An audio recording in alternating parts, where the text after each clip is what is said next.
कुरान पाक कुरान कमी दुई रब जो शान पढ़ो कुरान पाक कुरान कमी दुई पाक कुरान कमी दुई साथ कब्र में बीड़ी दुई रब जो शान पढ़ो कुरान पाक कुरान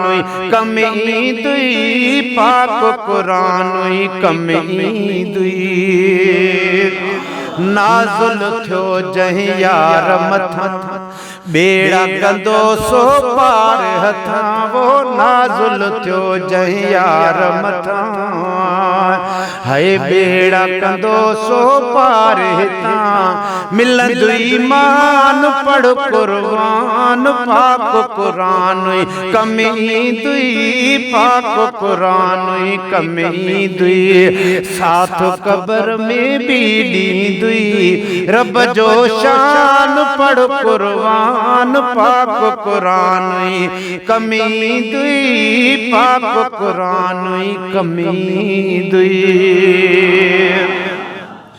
सब कम तुह जा सौला थींदा कॾहिं न तोखे रेदा दुख मिलंदा वो सब कम तुह जा सौला थींदा कॾहिं न तोखे दुख मिलंदा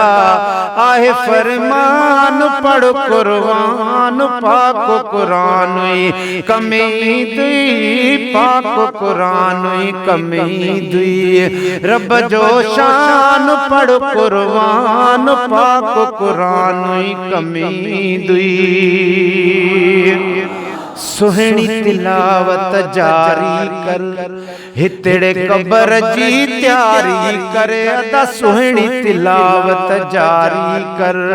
हितड़े कब्र जी तैयारी कर खण सामान पढ़ कुरान पाक कुरान कमी दुई पाक कुरान कमी दुई रब जो शान पढ़ कुरान पाक कुरान कमी दुई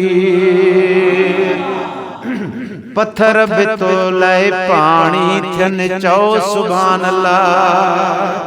पत्थर बितोले पानी थियन अल्लाह जो कुरान अदा जेको पत्थरन के भी पानी कंदो आ केडी सुणी सूरत अल्लाह ताला केडी सुणी आयत पंहिंजी अल्लाह कुरान पाक में रब फरमाए तो सुब्हानल्लज़ी अस्रा बिअब्दिही लैलम मिनल मस्जिदिल हराम इलल मस्जिदिल अक़सल्लज़ी बारकना हौलहु लिनुरियहु मिन आयातिना इन्नहु हुवस्समीउल बसीर है पत्थर बितोले पानी थियन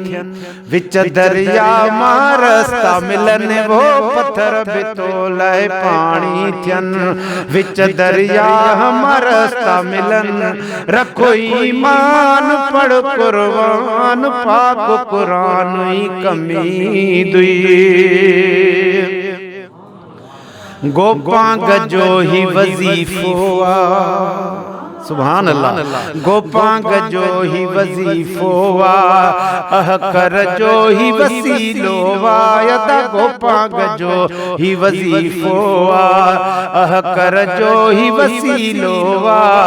ओ इंसान पढ़ कुरान पाक कुरान